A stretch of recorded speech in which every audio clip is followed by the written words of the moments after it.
Hey, welcome to day 31. My name is John. It's great to be with you guys today. We are making our way to the cross. We're calling this Journey to the Cross, 40 devotionals to prepare our hearts for Easter. And we've been saying about Lent this season that the church has been observing and practicing like almost forever. We've said that we're neither going to dismiss it or demand it. Instead, we're going to choose to train for transformation. That phrase, train for transformation, it's something that we care a lot about at Mission Church. And really what it means is we're never going to accidentally wind up looking more and more like Christ, like experiencing transformation. No, this is something we're going to choose to engage in. And I'm so proud of you guys for doing this. This is one of the ways that we are training for transformation. We are being anchored in truth. So each day during this Lenten season, we are experiencing God's truth by opening up His Word. Today, we're going to be looking at something that Jesus said in chapter 12 of the Gospel of Luke. So if you have a Bible, you can open up to Luke chapter 12. I'll start in verse 1. I'm going to read just a few verses today, and I'll have a question for you, and we'll wrap this up within 10 minutes. It said this, Jesus says, "Meanwhile, when a crowd of many thousands had gathered," so word had gotten out. Jesus is doing amazing things, and thousands gathered. Can you imagine? Meanwhile, a crowd of many thousands had gathered so that they were trampling on one another. Jesus began to speak first to His disciples, saying, check this out, be on your guard against the yeast of the Pharisees. Like, wait, yeast? Like, what's going on? Jesus, the master teacher, He uses an everyday thing that they would have understood in their context, yeast. Some of you have made bread before, and you know that just a pinch, just a little bit of yeast will affect the whole batch of dough. And so Jesus uses something that they certainly understood. And He says, if there's just a little bit of yeast, right, it's going to affect all of you. He said, the yeast of the Pharisees, be on your guard against the yeast of the Pharisees, which is what? The answer is hypocrisy. Hypocrisy. There's nothing concealed that will not be disclosed, or hidden that will not be made known. Now, I don't know if the crowds heard this or if it was just the disciples hearing this, but this is intense. In fact, we're going to start seeing in the Gospel of Luke, Jesus intensify a lot of different things, why He is set out for Jerusalem. In His ministry, things are intensifying. He's getting closer and closer to the cross. And in this moment, this is a discipleship-defining teaching saying, you got to be on guard. We got to be on guard. And oftentimes, it's not the big things that take us out in life, it's the small things. It's the little things. And He says, you got to be on guard against this kind of yeast. It is hypocrisy. Saying that just a little bit of hypocrisy can work itself all the way through the whole thing, the dough, which is your life. He's saying we got to be on guard against this. In fact, God is the one who sees all. He's the one who sees all. And the disciples knew this. They knew that God, Yahweh, is the God that sees. He sees it all. And this is what Jesus is saying. In many ways, this is a sobering realization or reminder for His disciples that He's going to see it, right? Or hidden will be made known. Verse 3, what you have said in the dark will be heard in the daylight. What you have said in the dark will be heard in the daylight. And what you have whispered in the ear in the inner rooms will be proclaimed from the roofs. I mean, this is intense. There's no hiding.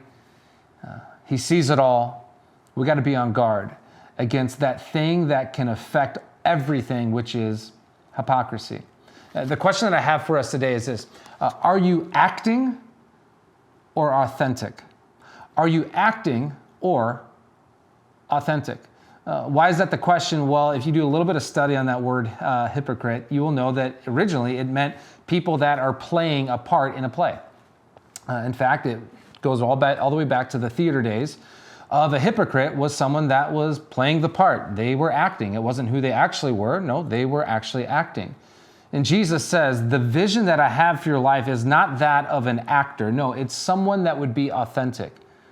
And in many ways, He's saying, why wouldn't we be authentic anyway? Because God knows. He sees it all. You and I, we got to be aware of the yeast. which is hypocrisy. Why? It affects everything in our life. God sees it. This should be certainly a sobering moment for you and I to be real with God. Back in my high school days, we had friends that would go away for spring break. I never really got to go away much for spring break because that's when we played baseball. But my friends would go away for spring break. A lot of them would go to Mexico. And I remember this back in my Lake Park High School days, is I would have some friends that would come back after spring break having Oakleys. Now, I know you've heard of Oakley, but back in the day when I was in high school, if you were sporting a pair of Oakleys, like you were just it. I mean, you were the man. And they would come back wearing these Oakleys. But they would hand them to me, and I would hold the Oakleys, and I began to question some things because they didn't feel like the other pair of Oakleys that my other friend bought. These Oakleys that they had bought on spring break were really light, really flimsy. I'm like, I'm not sure about this. Come to find out, and you guys already know, that when they would go to Mexico, they would buy what we then would call Folkleys. They weren't real. They were fake. And I think for many of us, we need to ask that question. Is the life that we're living for real, or is it faux real? Are we acting, or are we authentic? When we act, it affects everything in our life. You might be fooling the people that are close to you at work. You might be fooling some of your friends at church, but friends, you are not fooling God. He sees it all. And not only is it affecting you, but the truth is, as time plays out, it is drastically going to affect everything in your life. Are you acting or authentic? A prayer that King David prayed, I think, is so helpful for us to really discern, are we acting or authentic? It comes from Psalm 139. Let me read this to you. It says that, search me, God, and know my heart. Test me and know my anxious thoughts. See if there is any offensive way in me, and lead me in the way everlasting. God is so faithful to respond to this prayer. You and I, we need to choose to do exactly as Jesus said, to be on guard. We battle flesh, and we battle that temptation to fake it, to not be as we actually are. And may today be this intense, sobering invitation to say, all right, God, would you search me? I don't want to act. I want to be authentic.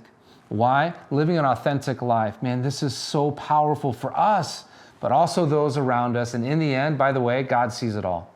This is what He's looking for. He is looking for authentic followers of Jesus. Men and women that are saying, I'm not going to act today. No, I'm going to actually be the real deal today. So God, would you search me? That's all we have for today.